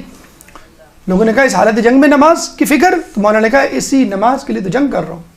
اور مولا علی کی زیارت کے لیے جائیں، آپ کو نماز کی فکر نہ ہو تو کیا فائدہ ہے ایسی زیارت کا؟ یہ دکھاوے کی، یہ بناوٹی زیارت ہے. امام حسین نے کس حالت میں اپنی جان دی، اپنا سر کٹایا حالت سجدہ میں نماز کے لیے. تو اگر آپ نماز نہ پڑھیں، نماز پہ متوجہ نہ ہو تو زیارت کس بات کی؟ بہت سارے لوگ مستحب اعمال کرتے ہوئے نظر آتے ہیں، بہت اچھی بات ہے، اس کا انشاءاللہ ان کو اجر ملے گا. لیکن اگر آپ کو واجب کی فکر نہیں ہے، جن لوگوں کو آپ دیکھتے ہیں کہ وہ مستحب کے پیچھے پڑے ہوئے ہیں، اور انہی لوگوں کو جب آپ واجب نماز ترک کرتے ہوئے دیکھتے ہیں کہ فلائٹ کے لیے بھاگ رہے ہیں اور ہوٹل کے لیے بھاگ رہے ہیں، فلاں جگہ کے لیے بھاگ رہے ہیں، اور وہ اپنی ٹائمنگ ایڈجسٹ نہیں کرتے. مثلا آپ کو معلوم ہے میں نجف سے نکل رہا ہوں، نجف میں 11 بج رہے ہیں، آپ ظہرین نہیں پڑھ سکتے، میں بحرین جاؤں گا، اسٹاپ اوور ہوگا بمشکل آدھے گھنٹے کا، اور فوراً ہی مجھے جو ہے فلائٹ میں بیٹھ جانا ہے. جب میں کراچی اتروں گا تو مغربین ہو چکی ہوگی، یعنی مغرب کا وقت آ چکا ہوگا، مغربین کا وقت آ چکا ہوگا، تو آپ کی ظہرین تو گئی. تو یہ پوری پلان کریں، پوری پلاننگ کریں. لیکن اس کا مسئلہ یہ کہ خود لوگ ایک دوسرے کو متوجہ کریں، قافلے والے متوجہ کریں کہ بھائی یہ مسئلہ ہے، آپ کہاں کس طرح نماز پڑھنا چاہتے ہیں ابھی سے اپنے ذہن میں بٹھا لیں. مثلا اگر آپ اسٹاپ اوور کے وقت جاتے ہیں، وہاں پہ آدھا گھنٹہ ملتا ہے، تو وہ آدھا گھنٹہ آپ گپ شپ میں، چپس کھانے میں، کولڈ ڈرنک پینے میں، کافی پینے میں، ڈیوٹی فری شاپس میں خرچ نہ کریں، آپ فوراً اپنی نماز کی ادائیگی کریں. یا مثلا فرض کر لیں آپ کو ملتا ہے کہ بھئی میں یہاں تو نماز پڑھ سکتا ہوں اول وقت، لیکن وہاں جاؤں گا تو اول وقت گزر چکا ہوگا، یعنی جیسے فرض کر لیں 4 بج رہے ہوں گے، 5 بج رہے ہوں گے ظہرین کے لیے، تو آپ اول وقت مثلا کراچی ایئرپورٹ پہ نماز پڑھ لیں آپ. تو یہ تمام چیزیں کب آپ کریں گے؟ جب آپ متوجہ ہوں گے نماز کے لیے، جب آپ کی زیارت تزکیہ نفس کے لیے ہوگی، جب آپ کی زیارت اپنے ایمان میں زیادتی کے لیے ہوگی. اس طرح روزے سے متعلق کچھ لوگ جذبات میں آ جاتے ہیں، ہم روزہ رکھیں گے، ہم روزہ رکھیں گے. ارے بھائی روزہ نہیں ہے، نماز جس طرح جہاں جہاں قصر ہے وہاں پہ روزہ بھی جو ہے نہیں رکھنا، سوائے یہ کہ مسجد نبوی میں آپ اپنی حاجات کی برآوری کے لیے 3 دن وہاں اسٹے کرتے تو آپ 3 دن روزہ رکھ سکتے ہیں. لیکن جب روزہ نہیں ہے تو ٹھیک ہے، اس کے بدلے میں آپ کم کھائیں، اس کے بدلے میں آپ سادہ غذا کھائیں، اس کے بدلے میں اپنی پسندیدہ غذاؤں کو ترک کریں. اگر آپ کو اتنا شوق ہے کہ بھئی مجھے کھانے سے کوئی رغبت نہیں، میں روزہ رکھنا چاہتا ہوں، تو آپ اس طرح. ایک بات یاد رکھیں جو عموماً جوشیلے مومن بھول جاتے ہیں کہ ہمیں عبد بننا ہے، عابد نہیں بننا. حسن زادہ عاملی فرماتے ہیں عبد بنو، عابد نہ بنو. کیوں؟ عابد تو شیطان بھی تھا، عابد تو شیطان بھی تھا، لیکن اس کی عبادت کیوں کسی کام نہیں آئی؟ کیوں؟ عابد وہ کرتا ہے جو وہ خود چاہتا ہے، اور عبد وہ کرتا ہے جو خدا چاہتا ہے. خدا کہہ رہا ہے اللہم صلی علی محمد.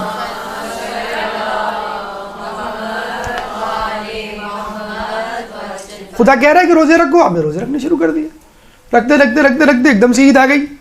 اللہ کو چاہیے تھا کہ تھوڑا سا جو ہے وہ سلو روزے کی عادت چھڑواتا، نہیں، نہ مباح کہا نہ مکروہ کہا، ایک دم سے کہہ دیا حرام، امپاسبل، روزہ رکھ ہی نہیں سکتے.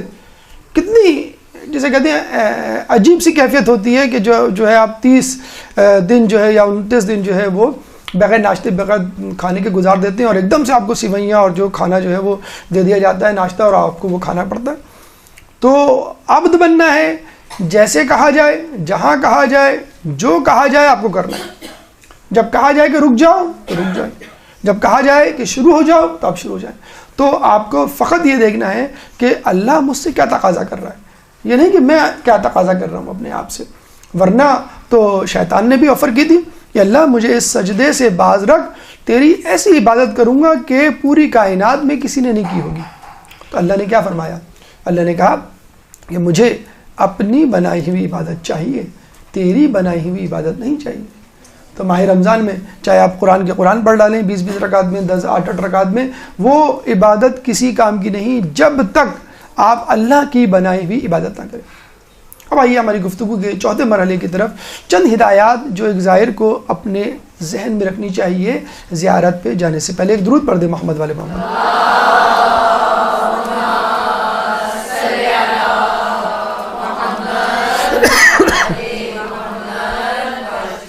پابندی وقت جس کے ہم بالکل بھی پابند نہیں ہیں، قسم کھا لی ہم نے، کراچی والوں نے، پاکستان والوں نے۔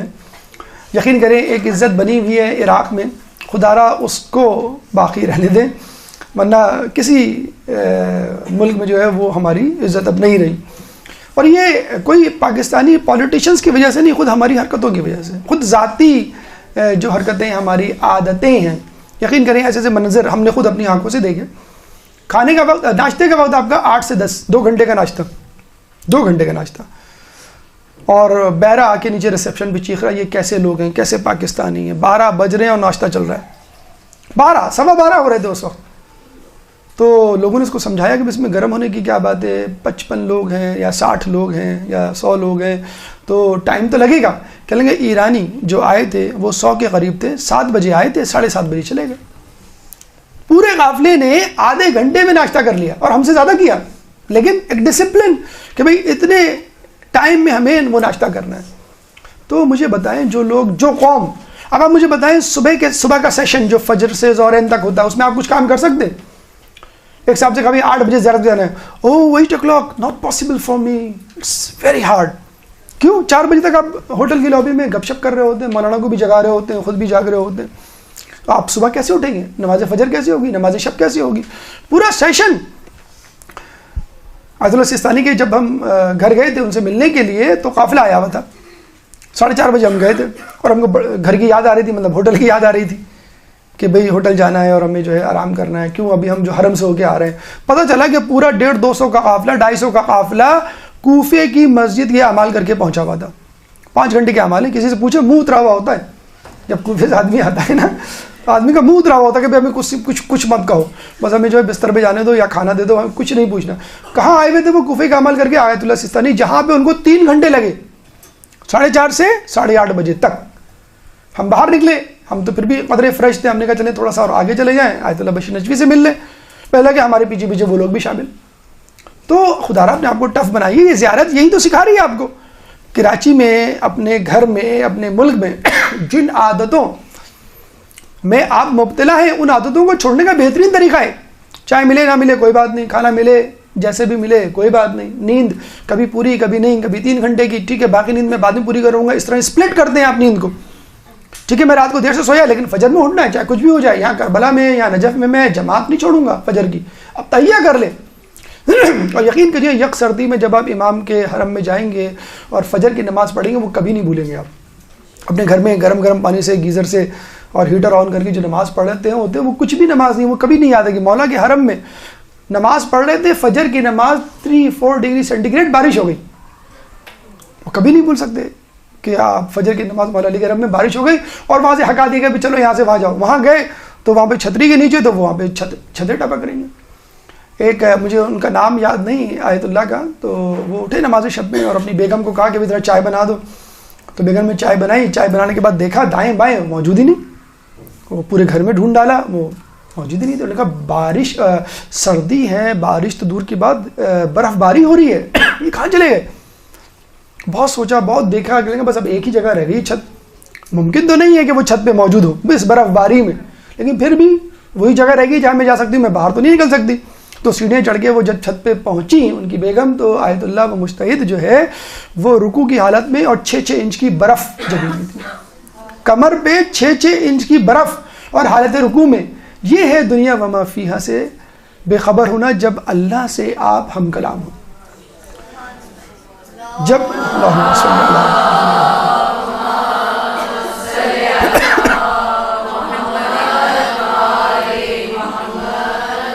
ہماری عادت ہے کراچی والوں کی، آ رہے ہو بھائی؟ ہاں آ رہے ہیں، کتنے بجے؟ 9 بجے، 9 بج گئے بھائی، بس 5 منٹ میں آ رہا ہوں، پھر تھوڑی دیر بعد، یعنی تھوڑی دیر بعد ہے 15 منٹ بعد آپ نے فون کیا، کیا ہوا بھائی؟ بس 5 منٹ میں آ رہا ہوں، آدھے گھنٹے بعد بس 5 منٹ میں آ رہا ہوں. تو وہ ہمارا ڈرائیور ہم سے ہمیشہ خائف رہتا تھا کہ تم لوگ کبھی بھی وقت میں نہیں پہنچتے. آخری دن ہم سب پہنچ گئے، یعنی ہمارے مطابق 2 گھنٹے لیٹ، لیکن وقت پہ 2 گھنٹے لیٹ ہوتے ہیں ہم لوگ ہمیشہ عموماً منیمم.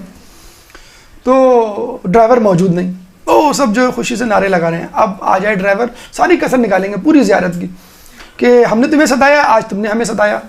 ہم 15 منٹ سے کھڑے ہوئے یہاں پہ. تو جیسے ہی ڈرائیور آیا اور آتے ہی وہ عربی میں علم غلم جو ہے وہ شروع ہو گیا. تو لوگوں نے کہا بھائی کیا مسئلہ ہے بھائی، یہ ہم پہ گرم ہو رہا ہے، ہم اس پہ گرم ہونے والے تھے. کہنے لگے یہ 2 مرتبہ یہاں آگے جا چکا ہے، یہ جو آپ کہتے ہیں نا 5 منٹ 5 منٹ.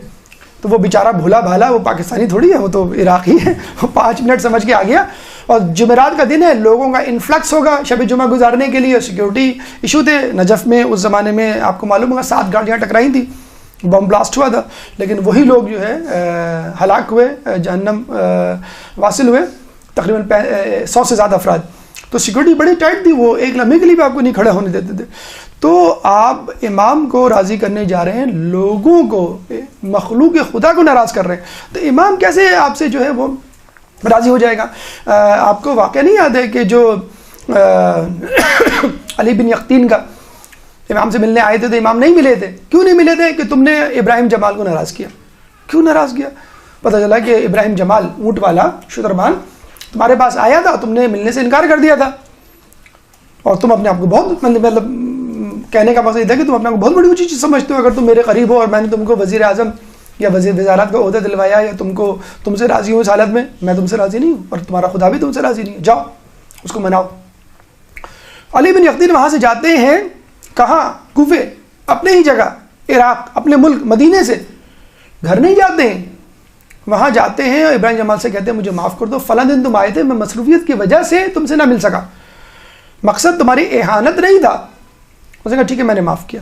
کہ نہیں، میں زمین پہ اپنا رخسار رکھتا ہوں، تم اپنا پیر رکھنا. جیسے نادرا والے فٹ پرنٹ آج کل جو ہے وہ سم لینی ہو تو آپ کو فٹ پرنٹ، آپ کو تھم پرنٹ دینا ہوتا ہے نا. اس نے کہا تم اپنا فٹ پرنٹ دو، پیر رکھو یہاں پر، اور یہی جو ہے خاک میں تمہارے پاؤں کی امام کو دکھاؤں گا. اور اسی حالت میں واپس گئے، گھر نہیں گئے، امام کے پاس واپس گئے. پہلے معافی مانگ لوں. پھر امام نے معاف کیا کہ ہاں اب ہم تم سے راضی، تمہارا رب بھی تم سے راضی، اب تم گھر جاؤ. ہم کس طرح دعویٰ کر سکتے ہیں؟ وہاں ہم نے ڈرائیور کو انڈر ایسٹیمیٹ کیا ہوا ہے، ڈرائیور کے کیا اوقات، ہم نے بیرے کو انڈر ایسٹیمیٹ کیا ہوا ہے. آپ کو معلوم ہے 2 قافلے آئے ہیں، 2 ملکوں سے آئے ہیں، ایک پاکستانی قافلہ، ایک ایرانی قافلہ. 4 ٹیبلیں، 2 ٹیبلیں آپ لے لیں، 2 ٹیبلیں وہ لے لیں. جس پہ دستخوان لگا ہوا ہے اس پہ آپ بیٹھ جائیں، جس پہ نہیں لگا ہوا اس کا مطلب وہ کسی اور کے لیے. اور آپ جو ہے وہ سفاری پارک اور ہل پارک کے جھولوں کی طرح جو ہے وہ ہر جگہ پہ بیٹھے ہوئے تھوڑے تھوڑے کر کے اس بیرے کا، اس ویٹر کا کام بڑھا رہے ہیں آپ. وہ 4 گھنٹے آپ کے ناشتے کے لیے ہاتھ باندھ کے کھڑا ہوا ہے. تو مخلوق خدا کو آپ ناراض کریں گے تو یقین کریں آپ کی حالت ابراہیم علی بن یقطین جیسی ہے. امام آپ سے کبھی بھی راضی نہیں ہوں گے جب تک آپ مخلوق خدا کو راضی کر کے نہ جائیں. صفائی، یہ مجھے نہیں سمجھ میں آتا کہ ہمارے یہاں ایک کیا ایسا بڑا ایشو ہے. آپ جو ہے چاکلیٹ کھاتے ہیں، اس کا ریپر گاڑی سے باہر. ایک زمانے میں نے پڑھا تھا ریجنٹ پلازا میں، ایک صاحب کھڑے ہوئے تھے، دیکھا ایک مرسڈیز گاڑی آ کے رکی اور شیشہ آٹومیٹک تھا، نیچے ہوا، ایک ہاتھ باہر نکلا اور چاکلیٹ کا ریپر جو ہے باہر پھینکا گیا. وہ شخص باہر سے آئے تھے پاکستانی، وہ غصے میں گئے کہ اس کو بولیں کہ بھائی ریپر آپ کہاں پھینک رہے ہیں، آپ اتنی بڑی گاڑی آپ نے رکھی ہوئی ہے. اس کے لیے ہم کہتے ہیں کہ ہونڈا سیوک ہے، سیوک سینس نہیں ہے. تو مرسڈیز تھی ان کے پاس. تو وہ جب گئے تو پتہ چلا اس زمانے کے گورنر، موجودہ نہیں پھنسوا مت دیے گا، اس زمانے کے 10-15 سال پہلے کی بات ہے، اس زمانے کے گورنر صاحب موجود تھے جنہوں نے ریپر باہر پھینکا تھا. تو چلیں چھوڑیں پولیٹیشنز کو، تو اس سے زیادہ جو ہے وہ کر رہے ہوتے ہیں. لیکن آپ کیا کر رہے ہوتے ہیں؟ ڈرائیور نے لٹرلی یقین کرے ہمیں کہا کہ تم لوگ کوڑا ایسی جگہ پہ پھینکتے ہو کہ مجھے سمجھ میں نہیں آتا پھینکا کیسے ہوگا. سیٹوں کے نیچے اور پتلی کھا آپ ادھر رہے اور 10 سیٹ آگے آپ کا کوڑا، مطلب آپ کو فکر ہی نہیں. آپ نے پاپ کارن کھائے، پھر 2-4 گرے آپ نے جانے دیے، چاکلیٹ کھائی، ریپر پھینک دیا. تو آپ کس کے شہر میں گندگی پھیلا رہے ہیں؟ امام کے شہر میں. کربلا جو ہے امام نے خریدی تھی نا، وہ جگہ پوری خریدی تھی، تو امام کا حرم ہو گیا، پوری کربلا امام کا گھر ہوا. تو کس کے گھر میں آپ گندگی پھیلا رہے ہیں؟ امام کے گھر میں گندگی پھیلا رہے ہیں. ٹائمنگ کے حوالے سے یاد رکھیں، اگر ٹائم بچانا ہے آپ کو بھی، کاروان والوں کو بھی، کاروان والوں کے لیے وہ ہے کہ بریفنگ دیں. مثلاً بریفنگ کا کیسے دیں؟ آپ کو ایک ہفتے پہلے 15 دن پہلے بلائیں اور پورا جو ہے وہ ٹائم ٹیبل بتا دیں اور کتابیں ہاتھ میں پکڑوا دیں، کیا کیا پڑھنا ہے آپ کو، جانے سے پہلے کیا کیا چیزیں لے کے جانی ہے۔ ایک کلاس حج عمرے کی ہوتی ہیں، شاید عمرے کی بھی اپنی ہوتی ہے، حج کی ہوتی ہیں، پہلے اس کی بھی کلاسز ہوا کرتی تھی اور لوگ شاید ابھی بھی لیتے ہیں زیارت کے لیے۔ ایئرپورٹ پہ کلاس ہونی چاہیے، 4 گھنٹے آپ کو بلا لیتے ہیں، 4 گھنٹے جو ہے آپ جو ہے کبھی کافی پی رہے ہوتے ہیں، کبھی جو ہے کولڈ ڈرنک پی رہے ہوتے ہیں، کبھی بسکٹ کھا رہے ہوتے ہیں، کبھی کچھ 4 گھنٹے یقین کریں، اگر 4 گھنٹے نہیں تو 2 گھنٹے، 2 گھنٹے نہیں تو 1 گھنٹے تو کلاس ہو سکتی ہے۔ آداب سفر بتا دیے جائے، جو چیزیں آپ کو لینی ہے، جن مراحل سے آپ کو گزرنا ہے، امیجیٹ جو ہماری ڈیسٹینی ہے، کس جگہ آپ جا رہے ہیں۔ اب جو یہاں پہ نکلے قمیض پہن کر بغداد ایئرپورٹ پہ آپ اترے، بالکل جسے کہتے ہیں کہ یک بستہ سردی، تو آپ اس کے لیے تیار نہیں تھے۔ تو یہ تمام چیزیں اگر بتا دی جائیں کیا حرج ہے؟ ہوٹل میں جب آپ زیارت کے لیے جا رہے ہیں، وادی سلام جا رہے ہیں، تو وادی سلام کی معلومات اگر دے دی جائے وہ بہتر ہے۔ رات کو اسپیشلی کھانے پہ ایک کلاس درس اخلاق کی ضرور ہونی چاہیے۔ 2 گھنٹے 1 گھنٹہ آپ کھانا کھا رہے ہوتے ہیں، اگر اس دوران اگر مولانا صاحب ایک درس اخلاق دے دیں، عورتوں کو حجاب کے حوالے سے، مردوں کو جو ہے وہ وقت کے ضیاع کے حوالے سے، بچوں کو شرارتوں کے کسی بھی حوالے سے، ایک مجموعی طور پہ تمام قابل، اگر روز آنے کی بنیاد پر ہنسی مذاق بڑے عروج پر ہو رہا ہوتا ہے، جیسے میں نے آپ کو پہلے ہی بتایا، تو اس حوالے سے ایک کلاس ہو جائے۔ تو اگر یہ کلاس دیکھیں، اخلاقی تربیت کی بہت زیادہ ضرورت ہے۔ اخلاقی جو نیکیاں ہیں ان کے فقدان کی وجہ سے وہ ساری نورانیت ختم ہوتی جا رہی ہے۔ اس کا تذکرہ بھی تھوڑا سا میں آگے کروں گا۔ اگر وہ درس اخلاق اگر ہو جائے آپ کا ہوٹل میں، اسپیشلی کھانے کے وقت، تو بہت سارے مسائل فرض کر لیں، کل ہمیں کہاں جانا ہے، کل ہمیں کن باتوں کا خیال رکھنا ہے، آج ہم سے کیا کیا غلطی ہوئی، آج جو ہے بہت سے لوگ مثلا دیر سے آئے، آج فلاں جگہ کہا تھا فلاں جگہ نہ پہنچے، فلاں جگہ فلاں صاحب کو فلاں ہدایت کی گئی تھی وہ انہوں نے ایسا نہیں کیا۔ تو اگر روزانہ کی بنیاد پہ ہو جائے تو کیا حرج ہے؟ پھر آپ کو بتا بھی دیا ٹائم ٹیبل کہ کل ہمیں یہاں جانا ہے، پرسوں ہمیں یہاں جانا ہے، ترسوں ہمیں یہاں جانا ہے۔ یا فرض کر لیں ہم جو ہے وہ کوفے کی مسجد جا رہے ہیں، وہ لوگ سمجھتے ہیں مسجد حنانہ جا رہے ہیں، 1 گھنٹے میں واپس آ جائیں گے، بلکہ جب یک سردی میں آتے ہیں 5 گھنٹے بعد، 8 گھنٹے بعد، تو آپ کو پتہ چلتا ہے۔ تو جو پہلے زیارت کے لیے جا رہے ہوتے ہیں ان کو ٹائم بتانا چاہیے، ہمیں کاروان والوں کو یعنی، اور ڈیوریشن بتانا چاہیے، اور جو چیزیں آپ کو لے کے جانی ہیں۔ کچھ جگہوں پہ موبائل الاؤ ہے، کچھ جگہوں پہ موبائل الاؤ نہیں ہے، کچھ جگہوں پہ آپ کھانا جو ہے وہ اندر بیٹھ کے کھا سکتے ہیں، کچھ جگہوں پہ آپ کو کھانا اندر لے جانا الاؤ نہیں ہوتا ہے۔ صفائی، جیسے میں نے بتایا کہ بس ڈرائیور کتنا ناراض تھا کہ آپ لوگ جو ہے وہ کھانے کی چیزیں، شاپر لگے ہوتے ہیں، آپ کو معلوم ہوگا جو گاڑی ہوتی ہے، ہر گاڑی کی سیٹ ہوتی ہے، سیٹ کے ساتھ ایک شاپر لگا ہوتا ہے۔ اس شاپر میں آپ کو جو بھی آپ کھا رہے ہیں، پانی پی رہے ہیں تو اس کا جو کین اس میں ڈالنا ہے، آپ کو چاکلیٹ کھائے، پاپ کارن کھائے۔ ایک تو اس بات کا میں قائل ہی نہیں ہوں کہ جو لوگ سفر میں کھا رہے ہوتے ہیں، مجھے نہیں معلوم 1 گھنٹہ 2 گھنٹے کا جو بس کا سفر ہوتا ہے اس میں کھانے کی ایسی کیا جلدی ہے جس کی وجہ سے آپ جو ہے وہ زیارت کا حسن خراب کر رہے ہوتے ہیں۔ ہوٹل میں جو آپ کو کھانا ملا ہے دیٹس اٹ انف، اس کے بعد اس کے کیا سائڈ ایفیکٹس ہوتے ہیں وہ بھی اس کا بھی تذکرہ۔ صفائی، کس کے شہر میں آپ گندگی کر رہے ہیں؟ امام کے شہر میں، جس کو امام نے خریدا، نجف مولا علی کا شہر ہے، اس کے شہر میں آپ گندگی کر رہے ہیں۔ مقدس اردبیلی کے بارے میں کہا جاتا ہے کہ مقدس اردبیلی کو جب رفع حاجت کے لیے جانا ہوتا تھا تو کربلا سے دور جایا کرتے تھے، باہر، اور وہاں پہ نجاست طہارت کی جو ہے وہ مسائل کو نمٹایا کرتے تھے۔ یہاں پر آپ سے ایک چاکلیٹ کا ریپر، بسکٹ کا ریپر اور جو ہے وہ پاپ کارن کی تھیلی جو ہے وہ نہیں سنبھل رہی، آپ اپنی جیب میں نہیں رکھ سکتے، یا ہر جگہ ہوتے ہیں، کس جگہ نہیں ہوتے، ڈسٹ بن موجود ہے وہاں پہ آپ دے دیں۔ دیکھیں ایک چیز میں آپ کو بتلا دوں، اگر کوئی نٹ شیل میں پوچھنا چاہتا ہے کہ بہترین زیارت کے لیے فقط ایک حکم بتائیں، آپ ایک بات بتائیں، اتنی ساری باتیں ہم سے ہضم نہیں ہو رہی، ایک لفظ، بلکہ ایک جملہ کیا ہے، ایک لفظ کافی ہے، وہ ہے احتیاط۔ احتیاط برتیں۔ جو شخص سفر زیارت میں ویسے بھی احتیاط میں نجات ہے، یہ آیت اللہ خوئی کا جملہ ہے، تفسیر برہان بیان جو انہوں نے لکھی تھی سورہ فاتحہ کی، اس میں یہ جملہ ہے کہ احتیاط میں نجات ہے۔ عام زندگی میں جب آپ احتیاط کرتے ہیں، ٹی وی دیکھنے میں آپ مشوش ہیں، ڈاؤٹ فل ہیں کہ دیکھوں کہ نہ دیکھوں، احتیاط کریں۔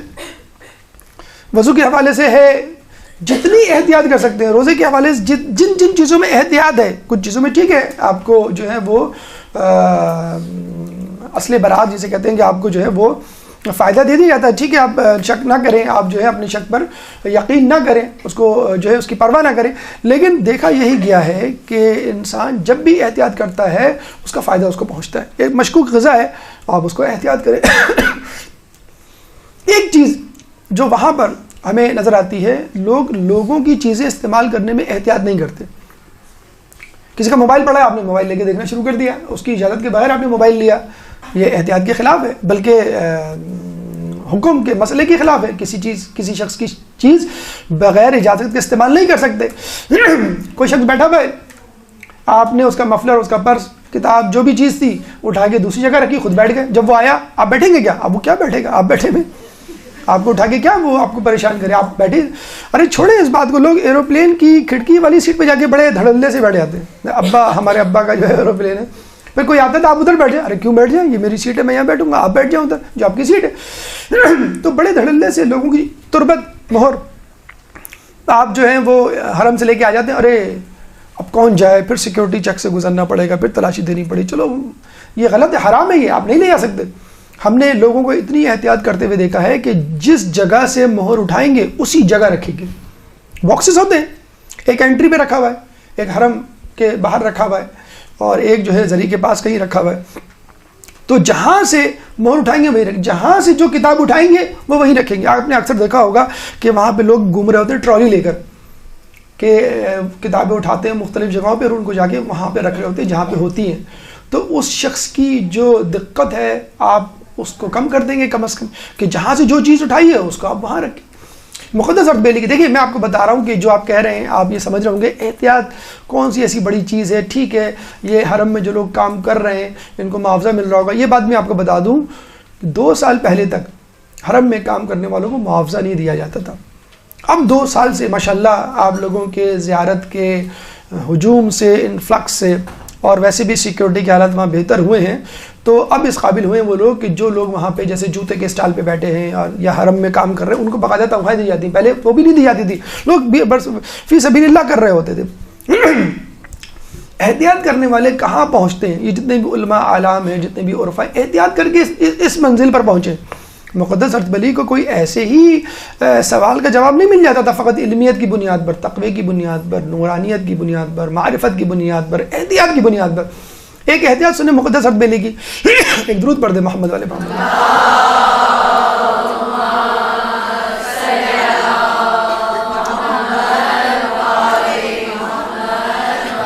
نجف سے کربلا جاتے ہیں، ایک گدھا کرائے پہ لیتے ہیں اور اس پہ سوار ہونے لگتے ہیں۔ ایک شخص آتا دوڑتا ہوا کہ کربلا میں فلاں میرا رشتہ دار رہتا ہے، یہ خط اس تک پہنچا دیے گا۔ وہ خط لے کے جیسی جیب میں رکھتے ہیں ان کو خیال آتا ہے کہ میں نے جس شخص سے گدھا کرائے پہ لیا ہے اس سے اجازت نہیں لی، اس سے تو فقط اپنے ساز و سامان کو لے جانے کی اجازت لی ہے۔ ساز و سامان کیا، خط کا وزن کتنا ہوتا ہے، لیکن احتیاط۔ اب وہ گدھے سے اتر کے اس مالک کو ڈھونڈ رہے ہیں جس سے لیا تھا کرائے پہ آپ نے وہ جانور، اور وہ ان کو مل کے نہیں دے رہا اور وقت بے وقت گزرتا جا رہا ہے۔ ہم نے کہا مجبوری ہے، مجھے بہت زیادہ تاخیر نہیں کرنی، میں ایسے ہی چلتا ہوں۔ آپ کو معلوم ہے نجف سے کربلا وہ پیدل گئے، گدھا اپنے طور پہ جا رہا ہے اور یہ اس شخص کا جو ہے وہ خط پکڑے ہوئے جو ہے وہ اپنی جیب میں ڈال کے جا رہے ہیں، کیونکہ اگر اس خط سمیت میں اس گدھے پہ سوار ہو گیا تو میں جو ہوں ایک جو ہے اجازت کے بغیر کام کروں گا، حالانکہ میں نے اس سے اجازت نہیں لی ہے۔ بس یہ وہ احتیاط ہے علماء کی جس کی وجہ سے امام ان کو جواب دیا کرتے تھے جب بھی وہ سوال کیا کرتے تھے۔ لذیذ کھانوں کے حوالے سے ایک دفعہ امام نے ایک گروہ کو، چند لوگوں کو جھاڑا، ڈانٹ پلائی چھٹے امام نے کہ میں نے سنا ہے کہ تم ہمارے جد کی زیارت کے لیے جاتے ہو کربلا تو لذیذ کھانوں کو لے کے جاتے ہو اپنے ساتھ۔ ایک بسا اس زمانے میں ایک ڈش ہوتی تھی جو کھجور سے بنائی جاتی تھی۔ تو لوگوں نے کہا یا امام پھر ہم کیا لے کے جائیں؟ امام نے پہلے تو یہ کہا کہ کیا تم اپنے آباء و اجداد کی قبر پہ جاتے ہو تو کیا لذیذ غذائیں لے کے جاتے ہو؟ تو شرمندہ ہو گئے کہ امام ہم پھر کیا لے کے جائیں؟ تو امام نے کہا کہ دودھ اور روٹی، یعنی سادہ ترین غذا۔ ٹھیک ہے آپ مجبور نہیں کر سکتے ہوٹل والوں کو ہمیں دال چاول کھلائیں، جو مل جائے کم از کم اس پہ اکتفا کر لیں۔ 10 دن 20 دن کیا آپ اپنے نخرے، کیا آپ اپنے مینیو، کیا اپنی عادات و اعتبار سے پیچھے نہیں چھڑا سکتے؟ اور اسی پیچھا چھڑانے کے لیے ہی تو آپ کو کربلا بھیجا جا رہا ہے۔ اور جب آپ کھانا کھائیں گے تو اس کے بعد کیا ہوگا؟ وہی واش روم. ایک دفعہ بس میں جاتے ہوئے چند بچوں کو وہی چپس اور بسکٹ اور کولڈ ڈرنک پلاتے ہوئے کیا ہوتا ہے؟ ان کو جو ہے واش روم کی حاجت ہو جاتی ہے اور ڈرائیور جو ہے وہ پریشان ہو رہا ہے. تو پتہ چلا بعد میں کہ جہاں بس رکی تھی وہ داعش کا علاقہ تھا، کسی بھی وقت حملہ ہو سکتا تھا. تو اتنی باریک بینیاں یا اتنی چیزوں کی جو ہے وہ معرفت ہمیں نہیں ہوتی. جو لوگ وہاں رہ رہے ہیں وہ زیادہ بہتر جانتے ہیں. موبائل لوگ کہتے ہیں بھائی کیا کریں، ضروری ہے گھر کا حال احوال. کسی نے امام سے پوچھا امام کم از کم صلہ کیا ملے گا مجھے آپ کے جد کی زیارت کا؟ تو امام نے کہا تمہارے خاندان والے اہل ویال تمہاری واپسی تک حفظ و ایمان میں رہیں گے.